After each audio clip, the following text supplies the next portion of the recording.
Olá a todos, mais uma vez aqui para trabalharmos um tema dentro do direito de família. Hoje dentro de guarda de filhos, um tema muito polêmico que é a alienação parental. Um tema que desperta muito interesse e que ultimamente ele ganhou mais destaque frente a algumas propostas legislativas. Então, quem já trabalhou com conflitos ou trabalha com conflitos familiares já se deparou com alienação parental, ou síndrome da alienação parental, ou também conhecido como implantação de falsas memórias. Então é muito comum a gente falar em alienação parental, mas quando na verdade o que a gente busca é o fim da síndrome da alienação parental, que é o reflexo da alienação parental. Então vamos entender um pouquinho desse instituto que teve origem lá nos Estados Unidos em 1985 através do psicólogo Richard Gardner. Segue comigo. A síndrome da alienação parental, ela possui um contexto técnico e um contexto fático.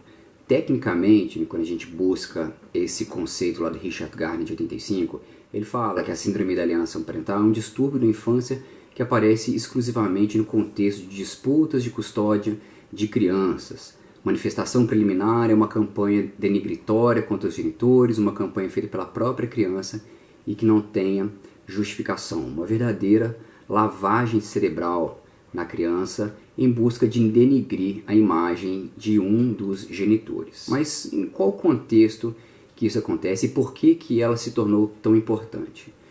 Ela sempre existiu, né, mas claro que em menor grau. Mas, antigamente, quando você tinha os papéis parentais muito bem desenvolvidos, muito bem separados e vividos, o pai era o provedor e a mãe era a cuidadora. No eventual divórcio, esses papéis também eram bem definidos. A mãe ficava com a guarda, a mãe ficava com os cuidados, e o homem, ele vinha continuando como provedor, né, provendo alimentos e fazendo suas visitações esporadicamente. Só que, com o passar dos anos, com o passar do tempo, com a emancipação feminina e as mulheres passando a exercer uma atividade fora do lar, como diz, né, uma frase bonita da Maria Berenice Dias, ela fala: os homens descobriram as delícias da paternidade e começaram a ser muito mais participativos no cotidiano dos filhos. Então agora, quando da separação, os homens, eles também querem buscar um convívio com os seus filhos, não querem mais aquele padrão de visitação, e aí você começa a ter um conflito, porque muitas vezes, e a grande maioria das vezes, mais de 90% das vezes, as mães, elas boicotam os filhos, né, num sentimento de propriedade que elas exercem, num sentimento até de poder absoluto das mães sobre os filhos, né? Inclusive essa questão do poder absoluto tem um dizer da Maria Berenice Dias. Então aqui, quando há essa ruptura conjugal, quando os cônjuges não conseguem elaborar um luto adequado dessa separação, nutre-se um sentimento de raiva, de traição, e esse desejo de vingança, ele acaba sendo satisfeito num processo de destruição da imagem do outro cônjuge. E aí que entra a alienação, essa desmoralização por parte de um dos genitores com relação ao outro genitor. Então a gente passa, né, a ter esse movimento de essa lavagem cerebral, essa ruptura dessa imagem, essa ruptura da imagem paterna, transformando o pai, né, que a grande maioria das vezes é a vítima dentro dessa relação, jogando a criança quando o pai, construindo falsas memórias e fazendo com que a criança se alie àquele genitor e evitando inclusive visitações para nutrir cada vez mais esse sentimento de abandono, esse sentimento de traição. É importante ressaltar aqui que, apesar da alienação parental ela ser realizada na grande maioria das vezes pela genitora, também é possível que o alienador seja o genitor ou seja até outras pessoas ligadas à família, como avós, tios, padrinhos ou irmãos, bem como estes também podem ser levados a efeito da alienação. Então é possível que a pessoa que aliena a criança, que cria falsas memórias, ela faça isso frente a avós, a tios e a sobrinhos, padrinhos. Então isso é muito comum. A gente tem inúmeras decisões onde tanto o alienante como o alienado, né, aquele que sofre, não o alienado porque o alienado é criança, mas aquele que sofre o processo de alienação são avós. É uma tentativa de retirar aí, ou de afastar e de ter a visão dos avós como daqueles traidores ou aqueles responsáveis pela essa ruptura, pelo processo de separação. Então a gente tem essas várias possibilidades frente à alienação parental. E os resultados são muito perversos, né? As pessoas submetidas à alienação, podem ser crianças ou adolescentes, elas se mostram propensas a atitudes antissociais, violentas e até criminosas, né? A gente tem casos de depressão, de suicídio e, na maturidade, quando atingida, revela remorsos quando ela percebe que foi manipulada e desprezou o genitor ou um parente ou a genitora de forma indevida. Logicamente, isso gera complexos absurdos dentro da vida daquela pessoa. E nesse jogo de manipulações a gente tem algo muito grave que eu vou falar mais pra frente, tem gerado questionamentos a respeito da alienação parental, que são as armas que são utilizadas. Como a alienação parental, a lei da alienação parental ela já tem 10 anos, muito se aprendeu ao longo desses 10 anos. Em 2008 foi quando surgiu o primeiro caso de alienação parental junto ao STJ. Vou colocar para vocês aí o número do conflito de competência, onde foi reconhecido, né, a alienação parental. E em 2 anos depois, em 2010, surgiu a lei da alienação parental. Então nós temos aí 10 anos e algumas questões começam a saltar aos olhos, inclusive gerando questionamento se essa lei seria uma lei benéfica ou não. Por quê? Porque nós temos muitos casos em que aquele que está alienando, ele realiza falsas denúncias de crimes praticados pelo outro cônjuge, aquele que ele quer denegrir a imagem, inclusive relacionados a abusos sexuais. Então entra-se numa questão muito complicada, porque o filho ele é convencido da existência de determinados fatos que ele não viveu, ele é levado em matéria de repetição, né, a acreditar realmente nisso, e ele não sabe mais diferenciar aquilo que ele efetivamente viveu e aquilo que foi inserido na cabeça dele como uma falsa memória. Isso se torna muito complicado, principalmente, né, para o magistrado. Por quê? Porque muitas vezes ele tem que decidir. Os laudos psicológicos eles não conseguem identificar se realmente há um sentimento de ódio, se há um sentimento de vingança, se há uma alienação parental, e ele tem que decidir a respeito de decisões liminares, de afastamento, de guarda, e ele muitas vezes não tem um arcabouço probatório suficiente para tomar uma decisão, mas com base na gravidade de uma denúncia de um abuso sexual, ele acaba afastando, né, um genitor, sendo que aquele genitor mais na frente ele vai se mostrar inocente. Então há um questionamento, há uma questão muito complicada nessa seara, porque como que você muitas vezes prova isso se nem os psicólogos, se nem os especialistas conseguem diferenciar o que seriam memórias verdadeiras e o que seriam memórias falsas. Uma observação importante aqui é não confundir a alienação parental com a síndrome da alienação parental, que é a conhecida como SAP, né? SAP, da AFH, ou Ambiente Familiar Hostil, também conhecido como Hostile Aggressive Parenting. O que é isso? Qual que é a diferença entre elas? A síndrome da alienação parental ela é reflexo da alienação parental. Então, o alienador, frente, né, a uma criança ou um adolescente, ele busca denegrir a imagem do outro genitor. Esse adolescente e essa criança vão sofrer, né, ou vai sofrer da síndrome da alienação parental. Então, a alienação ela a origem de uma síndrome da alienação parental. O AFH, o que é o AFH? É o ambiente familiar hostil, ele é diferente. Ele é quando você tem o ambiente como um todo, então não há uma busca de um genitor jogar um contra o outro, mas as ações e decisões concretas dentro do seio familiar, dentro de uma família, é tão hostil que gera danos psicológicos para a criança. Uma família muito agressiva, a família com alcoólatras, com droga, ou famílias, né, com dificuldade em lidar com educação, com lidar com cuidado. Então, o ambiente onde a criança está inserido, ele é hostil, ou seja, ele não é favorável para um desenvolvimento psicológico saudável. Então, isso vai gerar danos psicológicos, diferente da síndrome da alienação parental, porque muitas vezes você tem um ambiente familiar harmonioso, mas um dos genitores ele já inicia a alienação antes mesmo do fim da relação. Por já saber que essa relação vai chegar a um fim, já começa o processo de alienação. Então, é um comportamento subjetivo de um dos genitores, enquanto o ambiente hostil, o ambiente familiar hostil, é um ambiente familiar, é um contexto familiar onde a criança está inserida e que vai gerar esses fatores, esses danos psicológicos aí na criança ou no adolescente.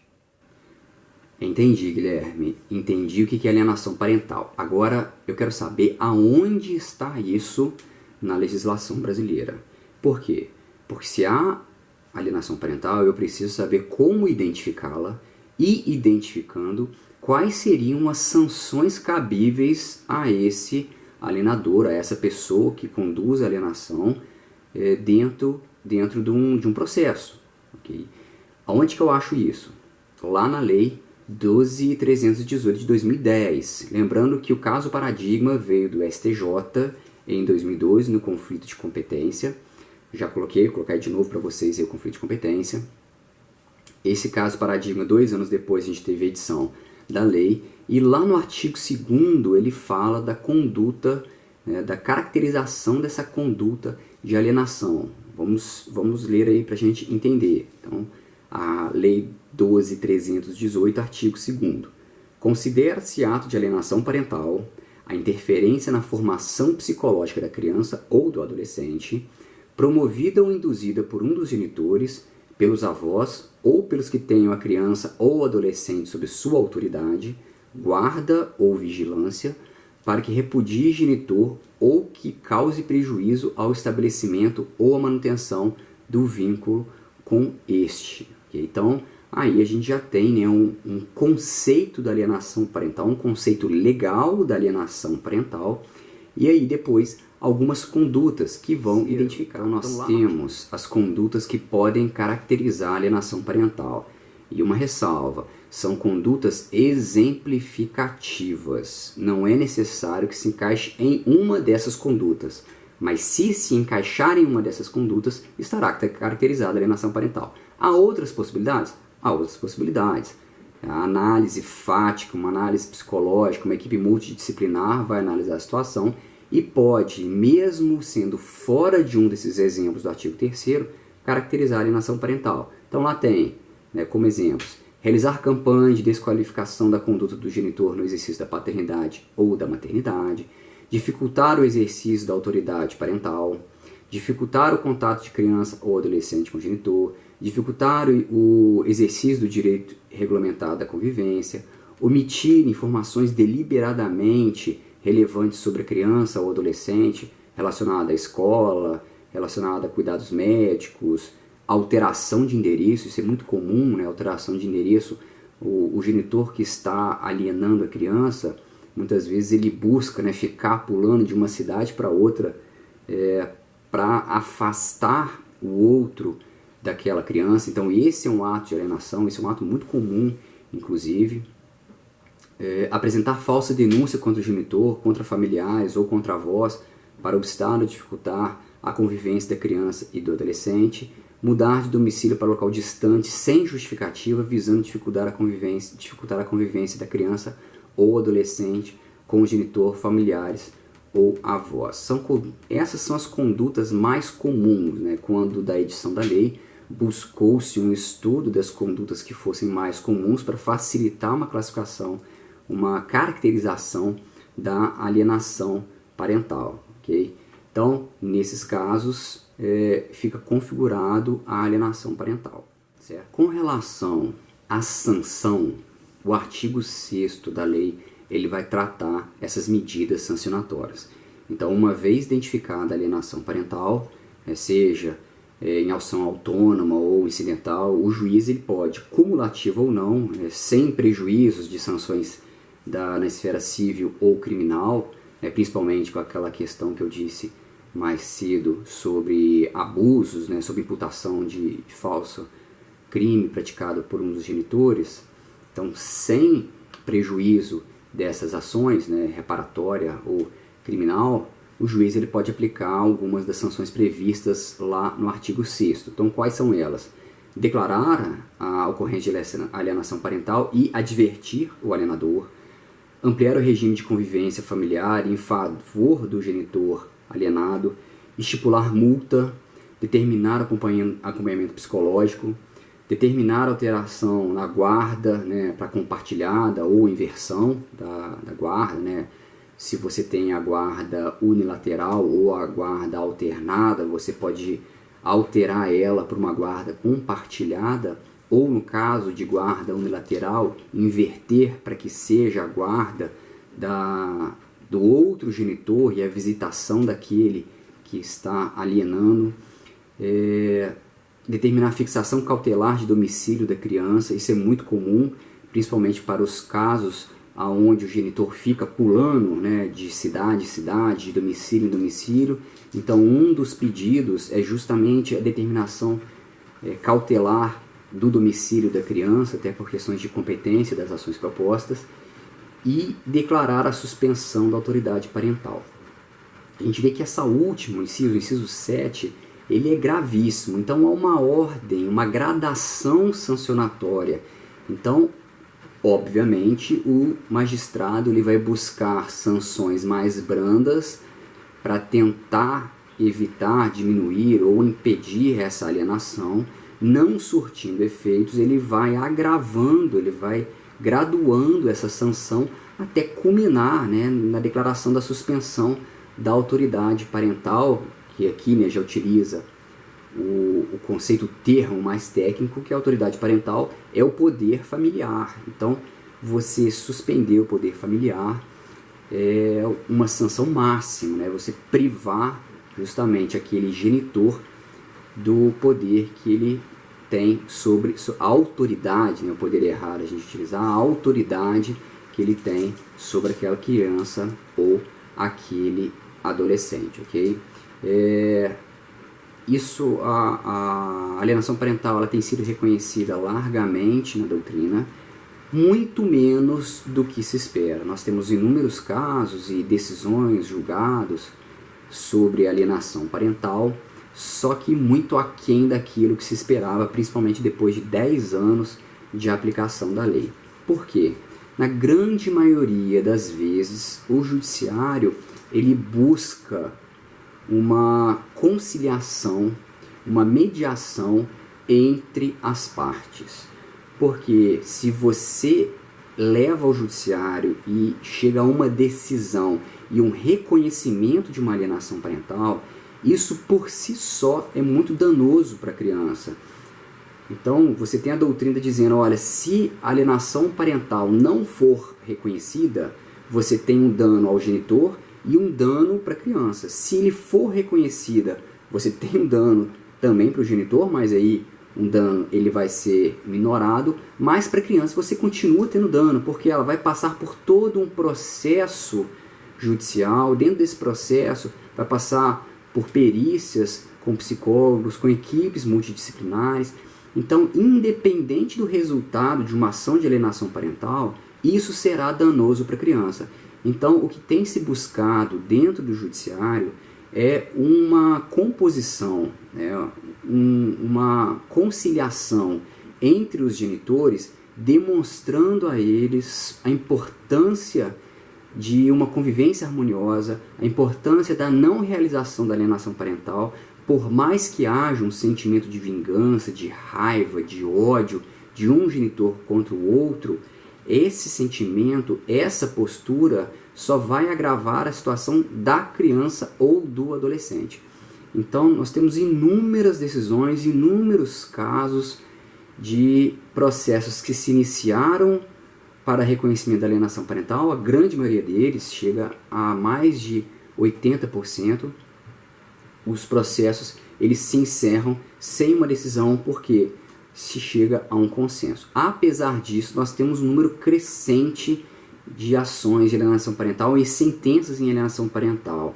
Para se ter uma ideia, no Tribunal de Justiça de Minas Gerais, em 2016, o número aproximado de alienações parentais reconhecidas no Estado foi aproximadamente 520 casos. Em 2017, nós tivemos mais de 1.000 casos. Então foi um crescimento absurdo de casos de alienação parental.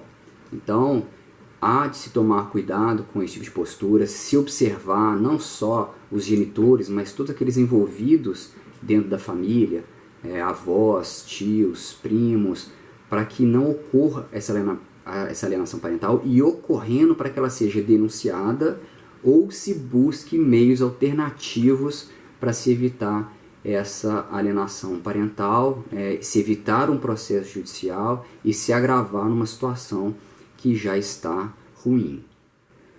Para a gente encerrar aqui a questão legal vinculada à alienação parental, com relação ao procedimento da alienação parental. Como proceder no caso de identificação da alienação parental. Então isso pode ser através de procedimento autônomo ou procedimento incidental. Então, tanto o genitor como algum outro parente que esteja sofrendo, no caso, sendo vítima dessa alienação parental, ou o próprio Ministério Público podem requerer a abertura tem legitimidade para a abertura desse processo, quanto o próprio juiz de ofício, ele pode também determinar a abertura, a averiguação da alienação parental, se ele verificar isso, por exemplo, dentro de um processo de guarda, ok?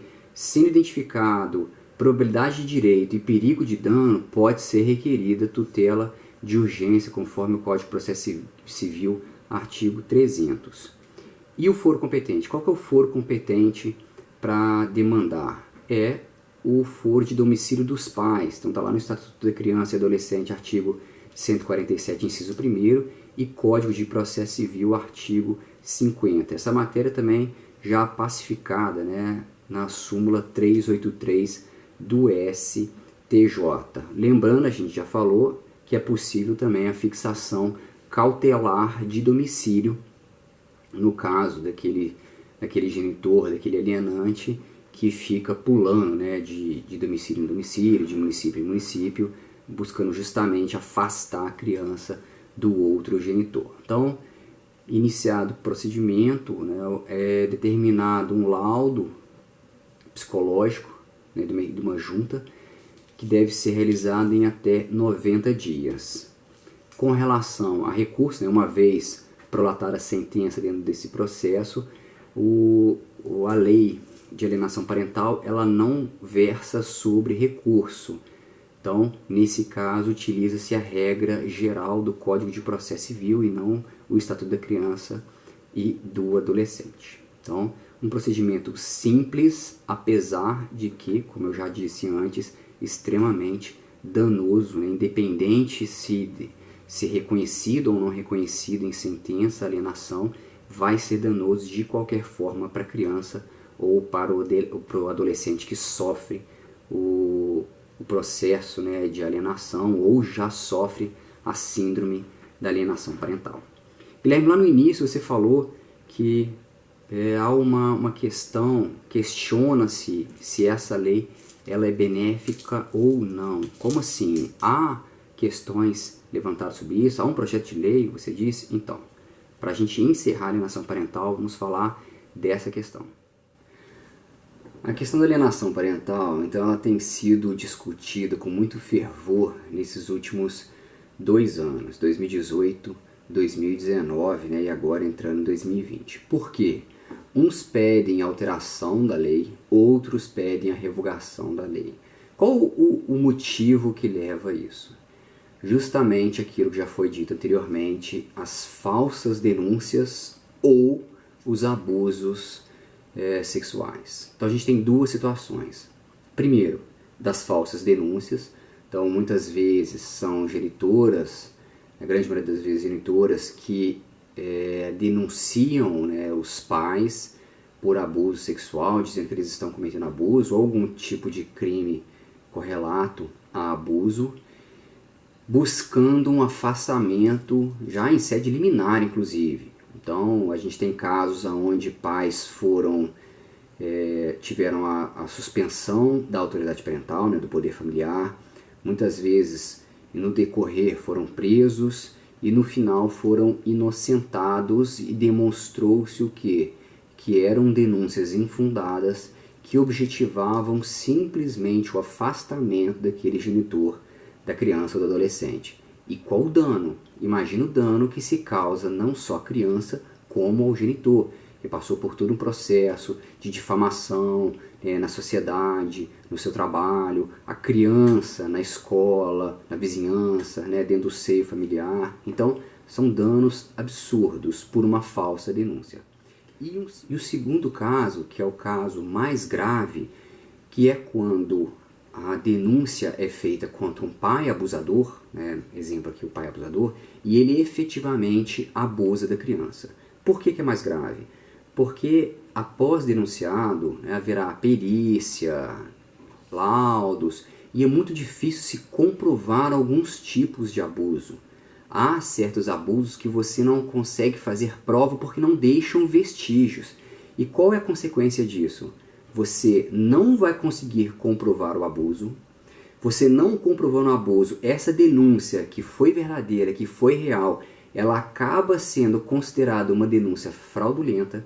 E pela gravidade da denúncia, muitas vezes a guarda é retirada da mãe, é invertida, é deixado como guarda, às vezes unilateral em favor do pai, e você vai colocar uma criança abusada justamente dentro de um ambiente e junto do abusador, o que vai piorar a situação daquela criança e daquele adolescente. Então são duas situações muito complexas que têm ensejado debates, projetos de lei, audiências públicas, inclusive com pedidos de revogação da lei de alienação parental. Apesar desse pedido, o que temos visto nesses debates junto ao Congresso Nacional e audiências públicas é a não revogação, é uma tentativa de não se revogar a lei da alienação parental, que por mais que ela tenha essas situações absurdas ou perigosas para as crianças e para os adolescentes, ela também traz muitos benefícios. Foram inúmeras as crianças que conseguiram se livrar de uma alienação, escapar dessa alienação, se curar de síndromes de alienação parental, justamente por iniciativa dessa lei em 2010. Então qual que seria a solução?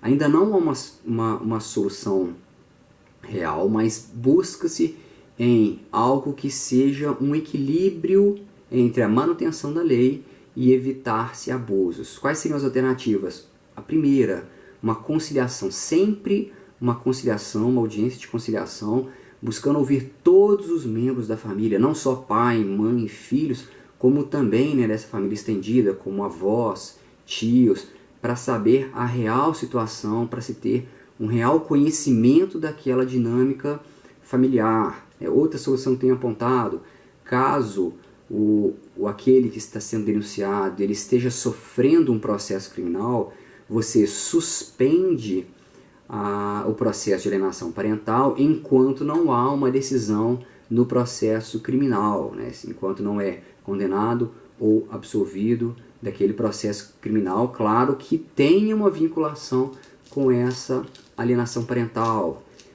Evitar medidas antecipatórias ou decisões liminares que afaste os genitores sem ter consciência, sem ter conhecimento de toda a causa. Então, vai dar uma decisão que seja uma decisão antecipatória, mas que ouça as partes antes dessa decisão para evitar essas injustiças ou evitar esses danos. Mas são ainda situações que estão sendo discutidas, estão ainda buscando uma solução, evitando a revogação dessa lei que tem trazido muitos benefícios para as crianças e para os adolescentes, apesar dessas situações que eu descrevi para vocês anteriormente. Então, fica aqui, né? A gente encerra aqui a alienação parental. Espero que vocês tenham compreendido com clareza. Qualquer dúvida, qualquer sugestão, os meus canais estão todos disponíveis e nos encontramos no nosso próximo vídeo. Boa tarde, bom dia ou boa noite para você.